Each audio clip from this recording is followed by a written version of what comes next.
আসসালামু আলাইকুম। জানিয়ে দেব এই মুহূর্তে হাতে পাওয়া সর্বশেষ ভয়ঙ্কর কিছু আন্তর্জাতিক আপডেট বাংলা সংবাদ। শুরুতেই থাকছে সংবাদ শিরোনাম। শুরুতেই জানিয়ে দেব পাকিস্তান দাঙ্গা বাঁধাতে চেয়েছিল, তার যোগ্য জবাব তারা পেয়েছে, জানিয়েছে মোদি। জানিয়ে দেব গাজায় হামাস বিরোধী সশস্ত্র গোষ্ঠীগুলোকে সমর্থন দেওয়ার কথা স্বীকার করলেন নেতানিয়াহু।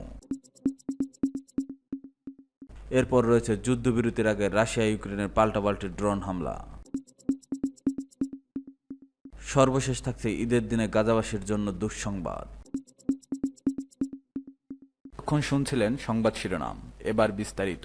প্রিয় দর্শক, আপনি যদি এই চ্যানেলে নতুন হয়ে থাকেন, ভিডিওটি দেখতে দেখতে চ্যানেলটি সাবস্ক্রাইব করে আমাদের সাথেই থাকুন। পাকিস্তান দাঙ্গা বাঁধাতে চেয়েছিল, তার যোগ্য জবাব তারা পেয়েছে, জানিয়েছে মোদি। জম্মু কাশ্মীরের মাটি থেকে এবার সরাসরি পাকিস্তানের বিরুদ্ধে তোপ দাগালেন ভারতের প্রধানমন্ত্রী নরেন্দ্র মোদী। মানবতা বিরোধী পাকিস্তান কাশ্মীরের পর্যটনের উপর আঘাত এনে দেশে দাঙ্গা বাঁধানোর চেষ্টা করেছিল, কিন্তু তারা সেই অপকর্মের যোগ্য জবাব পেয়েছে। কাশ্মীর উপত্যকা চন্দ্রভাগা নদীর উপর বিশ্বের সর্বোচ্চ রেল সেতুর উদ্বোধন এবং পরে জম্মুর কাটরা স্টেশন থেকে 2টি বন্দে ভারত ট্রেন চলাচল শুরু করে শুক্রবার এক জনসভায় প্রধানমন্ত্রী মন্তব্য করেন। তিনি বলেন, পর্যটন নির্ভর অর্থনীতির উপর হামলা চালিয়ে পাকিস্তান চেয়েছিল জম্মু কাশ্মীর সহ সারা ভারতে সাম্প্রদায়িক দাঙ্গা বাঁধাতে।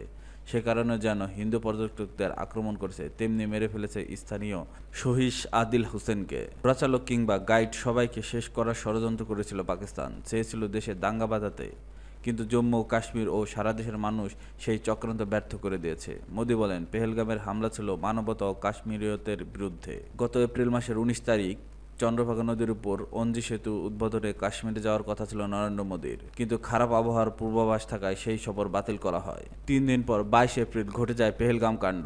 সশস্ত্র আতিথেয়দের গুলিতে নিহত হন 25 জন পর্যটক ও স্থানীয় ঘোড়াচালক আদিল হোসেন। 6 মে গভীর রাতে শুরু প্রত্যাঘাত। 4 দিনের মাথায় 10 এপ্রিল অপারেশন সিঁদুর স্থগিত রাখা হয়। দুই দেশ যুদ্ধবিরতি মেনে নেয়। পেহেলগাম কাণ্ড ও অপারেশন সিঁদুরের পর এই প্রথম নদীর জম্মু কাশ্মীর সফর। আজ শুক্রবার দুপুর 12টায় অঞ্জি সেতুর উদ্বোধন এবং এরপর কাটরা থেকে নতুন 2 বন্দে ভারত ট্রেনও চালু করলেন প্রধানমন্ত্রী। সেই সেতু উদ্বোধন ও নতুন ট্রেন চলাচলের জন্য জম্মুর থেকে শ্রীনগর হয়ে বারামুল্লা পর্যন্ত যোগাযোগ সম্পূর্ণ হলো। জনসভায় প্রধানমন্ত্রী জানান, এখন কাশ্মীর থেকে কন্যাকুমারী রেলপথে যাওয়া সম্ভব হবে। এতে দেশের বাকি অংশের সঙ্গে কাশ্মীরের যোগাযোগ আরও বেড়ে যাবে। সড়কপথের উপর চাপ কমে যাবে, তুষারপাত বা অন্যান্য প্রাকৃতিক দুর্যোগের ফলে যোগাযোগ বিচ্ছিন্ন হওয়ার সংখ্যা কমে যাবে। সবচেয়ে বড় কথা, অনেক কম সময়ে যাত্রী ও পণ্যের আদান প্রদান সম্ভব হবে, যা জম্মু কাশ্মীরের অর্থনৈতিক উন্নয়নের জন্য জরুরি। গাজায় হামাস বিরোধী সশস্ত্র গোষ্ঠীগুলোকে সমর্থন দেওয়ার কথা স্বীকার করলেন নেতানিয়াহু। ইসরায়েলের প্রধানমন্ত্রী বেনিয়ামিন নেতানিয়াহু বলেছেন, গাজা উপত্যকায় ফিলিস্তিনির স্বাধীনতাকামী সশস্ত্র সংগঠন হামাসের বিরুদ্ধে লড়াই সশস্ত্র গোষ্ঠীগুলোকে ব্যবহার করছে তার দেশ। গাজায় নতুন দফায় সামরিক হামলায় অন্তত 52 জন ফিলিস্তিনি নিহত হওয়ার পর তিনি এমন স্বীকারোক্তি দিয়েছেন। গতকাল সামাজিক যোগাযোগ মাধ্যম এক্সে প্রকাশিত এক ভিডিও বার্তায় নেতানিয়াহু বলেন, নিরাপত্তা কর্মকর্তাদের পরামর্শে সরকার গাজায় অভ্যন্তরীণ প্রভাবশালী সশস্ত্র গোষ্ঠীগুলোকে সক্রিয় করেছে। এর আগে নেতানিয়াহু গাজায় এমন কৌশল প্রয়োগ করেছে বলে সাবেক প্রধানমন্ত্রী অ্যাভিগদর লিবারম্যান অভিযোগ করেছিলেন। নেতানিয়াহুর এই বিবৃতির মাধ্যমে ইসরায়েলের সরকার প্রথমবারের মতো কিছু প্রভাবশালী গোত্রভিত্তিক সশস্ত্র ফিলিস্তিনি গোষ্ঠীকে সমর্থন দেওয়ার কথা স্বীকার করল। ত্রাণকর্মীদের অভিযোগ, ইসরায়েলের অবরোধের কারণে পুরো গাজায় যখন দুর্ভিক্ষের মুখে আছে, তখন এই গোষ্ঠীগুলো হামলা চালাচ্ছে এবং ট্রাক থেকে ত্রাণ চুরি করছে। মার্কিন বার্তা সংস্থা এপিকে উদ্ধৃতি করে এক ইসরায়েলি কর্মকর্তা বলেন, নেতানিয়াহু যে গোষ্ঠীগুলোর কথা বলছে তার একটি তথাকথিত পপুলার ফোর্সেস। এই গোষ্ঠীর নেতৃত্ব দিচ্ছে ইয়াসের আবু সাবাব। তিনি রাফা এলাকার একজন স্থানীয় গোত্রপ্রধান। ইসরায়েলি সংবাদপত্র হারেজ গত মাসে সাংবাদিক কার্যকলাপ নিয়ে প্রতিবেদন প্রকাশ করেছিল, যেখানে এই গোষ্ঠীকে অ্যান্টি টেরর সার্ভিস হিসেবে উল্লেখ করা হয়েছিল। প্রতিবেদনে গাজাভিত্তিক কয়েকটি সূত্রের বরাতে বলা হয়, এই গোষ্ঠী প্রায় 100 জন সশস্ত্র সদস্য নিয়ে গঠিত। তারা ইসরায়েলি সেনাবাহিনীর অঘোষিত অনুমোদন নিয়ে কাজ করছে। সাম্প্রতিক সপ্তাহগুলোতে আবু সাবাব গোষ্ঠী অনলাইনে দেওয়া এক ঘোষণার দাবি করছে, তাদের যোদ্ধারা যুক্তরাষ্ট্র ও ইসরায়েলের সমর্থনে পরিচালিত নতুন ত্রাণ বিতরণ কেন্দ্রগুলোর নিরাপত্তা নিশ্চিতে সহযোগিতা করছে। গাজা হিউম্যানিটেরিয়ান ফাউন্ডেশন নামের একটি সংগঠন এসব ত্রাণ বিতরণ কেন্দ্র পরিচালিত করছে। জর্ডানের রাজধানী আম্মানে নিযুক্ত আল জাজিরার প্রতিনিধি হামদাদ সালুহুদ বলেন, ইসরায়েলের সরকার বা মন্ত্রিসভার মধ্যে এ বিষয়ে কোনো আলোচনা হয়নি বলে দেশটির বিরোধী দল দাবি করছে। নেতানিয়াহু বলছেন, এই সশস্ত্র গোষ্ঠীগুলো মূলত গাজায় হামাসকে পরাজিত করতে ইসরায়েলকে সহযোগিতা করতে পারে। যুদ্ধবিরতির আগে রাশিয়া ইউক্রেনের পাল্টাপাল্টি ড্রোন হামলা। রাশিয়ার প্রেসিডেন্ট পুতিনের ঘোষণা করা 3 দিনের যুদ্ধবিরতির আগে দেশটির বড় ড্রোন হামলা চালিয়েছে ইউক্রেনের সামরিক বাহিনী। হামলার লক্ষ্যবস্তু আওতায় ছিল রাজধানীর মস্কো। আজ মঙ্গলবার এসব হামলা চালানো হয়। এর জোরে দেশটির অনেক বিমানবন্দর উড়োজাহাজ চলাচল স্থগিত করা হয়। পুতিনের ঘোষণা করা যুদ্ধবিরতি চলবে আগামী বৃহস্পতিবার থেকে শনিবার পর্যন্ত। দ্বিতীয় বিশ্বযুদ্ধে জার্মান নাৎসিবাদের বিরুদ্ধে সোভিয়েত ইউনিয়ন সহ মিত্রপক্ষের জয়ের 80 বছর পূর্তি উদযাপন উপলক্ষে এই যুদ্ধবিরতির ঘোষণা করা হয়। এর মধ্যে শুক্রবার মস্কোর রেড স্কোয়ারে রুশ সামরিক বাহিনীর বিশেষ কুচকাওয়াজের আয়োজন করা হবে। শুক্রবারের ওই কুচকাওয়াজে প্রায় 20 দেশের নেতাদের উপস্থিত থাকার কথা রয়েছে। তাদের মধ্যে রয়েছে চীনের প্রেসিডেন্ট শি জিনপিং। আগামীকাল বুধবার তার রাশিয়া পৌঁছানোর কথা।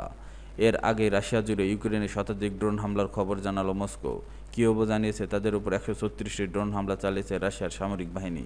ইউক্রেনের হামলার পর আজ মস্কো মেয়র সের্গেই সোবিয়ানিন বলেন, মস্কো ঘিরে 19টি ড্রোন ধ্বংস করেছে আকাশ প্রতিরক্ষা ব্যবস্থাগুলো। ওই ড্রোনের ধ্বংসাবশেষ প্রধান একটি সড়কে গিয়ে পড়ে। কেউ হতাহত হয়নি। এছাড়া রুশ গণমাধ্যম প্রকাশিত ছবিতে একটি সুপারমার্কেটের জানালার কাঁচ ভাঙা দেখা গেছে। এছাড়া আবাসিক একটি ভবনের একাংশ পুরো কালো হয়ে যেতে দেখা গেছে। রাশিয়ার কেন্দ্রীয় বিমান চলাচল সংস্থার বরাতে দেশটির বর্তমান সংস্থার খবরে বলা হয়েছে, হামলার পর 1 ডজনের বেশি বিমানবন্দরে উড়োজাহাজ চলাচল স্থগিত করা হয়। এর মধ্যে মস্কোর 4টি বিমানবন্দর রয়েছে, তবে শহরের প্রধান সেরেমেতিয়েভো বিমানবন্দরে তেমন প্রভাব পড়েনি।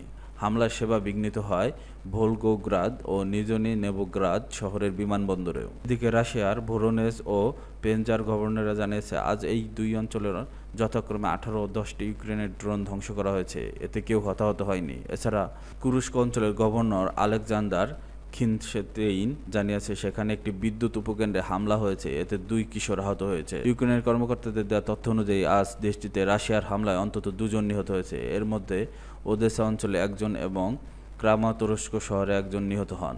এমন পরিস্থিতি ইউক্রেনের প্রেসিডেন্ট জেলেনস্কি বলেছে, 9 মে কুচকাওয়াজ ঘিরে একটি আনন্দদায়ক আবহাওয়া তৈরি করার জন্য যুদ্ধবিরতি নিয়ে খেলছেন পুতিন। ঈদের দিন গাজাবাসীর জন্য দুঃসংবাদ। ঈদের দিনে দুঃসংবাদ পেয়েছে গাজাবাসী। উপত্যকায় ত্রাণ বিতরণের কাজ করা সংস্থাটি জানিয়েছে, গাজার ত্রাণ বিতরণ কার্যক্রম স্থগিত করা হয়েছে। শুক্রবার বার্তা সংস্থা রয়টার্সের এক প্রতিবেদনে এ তথ্য জানানো হয়েছে। প্রতিবেদনে বলা হয়েছে, গাজার যুদ্ধবিধ্বস্ত অঞ্চলে খাদ্য সহায়তা দেওয়ার যুক্তরাষ্ট্র ও ইসরায়েলের সমর্থিত সংস্থা গাজা হিউম্যানিটেরিয়ান ফাউন্ডেশন জানিয়েছে, সাম্প্রতিক প্রাণঘাতী গোলাগুলির ঘটনায় সব বিতরণ কেন্দ্রে পরবর্তী নির্দেশ না দেওয়া পর্যন্ত বন্ধ থাকবে। শুক্রবার সংস্থাটি এক বিবৃতিতে স্থানীয় বাসিন্দাদের ওই সব স্থান থেকে নিরাপদ দূরত্বে থাকার অনুরোধ জানিয়েছে। জিএইচএফ গত সপ্তাহে গাজার জরুরি খাদ্য বিতরণ শুরু করেছিল। সংস্থাটি জানিয়েছে, পুনরায় বিতরণ কার্যক্রম শুরু করা হবে, তা পরে জানানো হবে। প্রতিবেদনে বলা হয়েছে, সংস্থাটি বুধবার থেকে তাদের কার্যক্রম স্থগিত রেখেছে। এর আগে রাফা শহরে তাদের কেন্দ্রের আশেপাশে পরপর 3 হামলায় বহু ফিলিস্তিনি নিহত হন। সংস্থাটি ইসরায়েলি বাহিনীকে তাদের কেন্দ্রের বাইরে নাগরিক নিরাপত্তা নিশ্চিত করার জন্য চাপ প্রয়োগ করছে। ইসরায়েলি সেনাবাহিনী রোববার ও সোমবার জানায় তারা সতর্কতামূলক হামলা চালিয়েছে। মঙ্গলবার বাহিনী জানায় তারা সতর্কতা দেওয়ার পর কিছু ফিলিস্তিনি সেনাদের দিকে এগিয়ে গেলে গুলি ছোড়ে। এটি দাবি করেছে, তাদের নিজস্ব বিতরণস্থলে কোনো নিরাপত্তার ব্যত্যয় ঘটেনি। সুষ্ঠুভাবেই ফিলিস্তিনিদের মধ্যে সহায়তা বিতরণ করা হয়েছে।